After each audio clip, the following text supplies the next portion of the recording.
Intrahepatic cholestasis of pregnancy, also known as ICP, is a liver condition that can increase a pregnant woman's risk for problems, including premature birth, stillbirth, and heavy bleeding after birth. According to the March of Dimes, symptoms include feeling itchy on the palms of your hands or soles of your feet. It was that itching feeling that led Allison Gardner to her OB. And Allison, thanks so much for being with us today. You have a very compelling story to tell. By 32 weeks, you were waking up with horrible scratches and open sores, and that's when you knew something wasn't right. What happened then? Yes, ma'am. I started itching there to start with, and I thought maybe this was normal. You know, my skin stretching, increased blood in my body. I thought, well, maybe this is normal. Started asking some of my friends who were pregnant at the same time, my sisters who had already been pregnant, and they all said, yeah, we itch some. But then when I started explaining how intense the itching was getting, they all said, you know, that doesn't really sound normal. My itching got so bad to where I had open sores on the outside of my ankles and legs, bruising on the outside of my thighs from scratching through my clothes. It got worse in the evenings, so as soon as I got home from work, I would start wrapping my ankles and all in ice. I would take cold showers.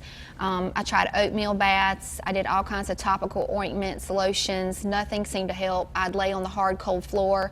When I got out of the shower, I did anything I could to try to get relief, but there's really no relief with the itching I had. Oh my gosh.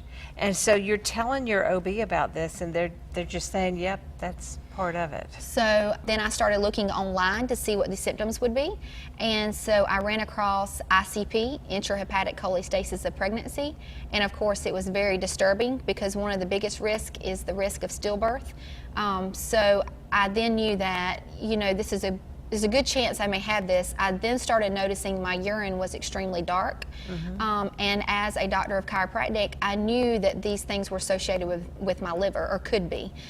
So I got more concerned. I called back to my doctor's office, spoke with a nurse, and they said, you know, we'll talk with the doctor. And she talked with the doctor, came back and said, well, we'll run this bile acid lab on you if that's something you want to do, but the doctor's really not too concerned. And I said, so he's just wanting to do this to give me peace of mind, or does he think that there's a problem? And she said, no, he just wants to give you peace of mind. She said, see, Allison, what happens is women start to itch, they get online, they Google the symptoms, and they run across ICP, and they get scared, and then they come to us worried. So she said, there's really probably nothing to worry about, but we'll do it if you want to. And I said, well, if he doesn't think it's that big of a concern, I'll wait till my next visit, which will be the following week. She said, that's fine. So I decided to wait. In the meantime, I had my sister, who was a nurse, talk to one of the doctors that she works with, and he said, no, you do not need to wait. I've seen ICP before. This is very serious. You need to be tested right now. So we had my lab sent to a hospital closer to my work. I went over that day and had my blood work done then. Yeah. But it takes up to 2 weeks at times to get your results back. So I had to sit around and wait because there's no lab in South Carolina, and I believe in a lot of surrounding states that even run the bile acid lab because there's not enough demand for the lab. Well, you know, that's one of the things. Your baby was died. Your baby did die. Yes, Judd. he did. He died 36 weeks and 1 day. And we were planning to deliver 6 days from there. So we lost him 6 days before he entered this world. And you have a precious picture of you all with Judd on your Facebook page, which is Judd's Legacy. Yes, and ma'am. one of the things that you and your husband Brandon are doing, and Judd's Army, is to raise awareness so that hopefully other pregnant women will know about these symptoms, but also you want to raise awareness with the medical community. Absolutely. So we want women to understand that itching, severe itching, is not normal, even if you're told it's normal by your healthcare provider, and that you need to be a voice for yourself and for your baby. I do believe I was a voice for my baby because I did end up getting diagnosed and we were scheduled for early delivery, but with ICP it's so silent and quick, and there's just not enough research on it to know exactly what signs and symptoms to look for to know when we need to take the baby immediately or if we need to wait another day or two before we induce. So yes, we're wanting to raise awareness for both women to be able to be a voice for themselves and for their baby. Also, we definitely need to raise awareness for the healthcare providers.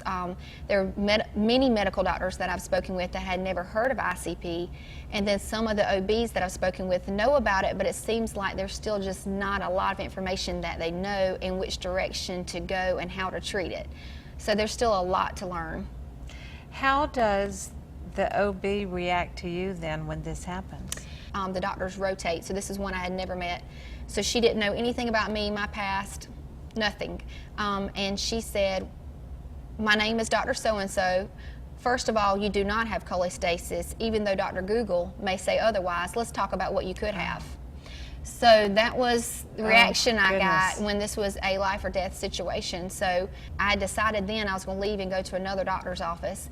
Well, then late that Friday, after I called and asked about my results, nobody was calling me back. I actually had a nurse from labor and delivery call me, and she said, the doctor looked over your results. She believes she might have missed something. You need to come into labor and delivery right away. And we were out of town on vacation. So we rushed back because they said this can't wait till Monday. So I stayed overnight. I was diagnosed with ICP that night, and we stayed through the night to monitor the baby. Had the high-risk doctors come in and speak with me the next morning to talk about, what treatment and what the plan would be. The plan would be early delivery at 37 weeks, not a day later, and monitoring the baby twice a week with ultrasound. And then, like I said, we lost Judd at 36 weeks and 1 day. That's so sad. That's so sad. Allison, you are so brave to talk about this and to take that tragedy in your life and turn it into an opportunity to help someone else. We have a link to Judd's Legacy, which is a Facebook page. Yes. And we have that on WJBF.com. Just go to the Jennie link and click on this story. Allison Gardner, I hope that ICP will become something that is commonly heard of, so this doesn't happen to other women. Thank you. Thank you. Coming up on Jennie, an Aiken Artist Co-op is expanding. The owners of Aiken's Art and Soul join me right after the break.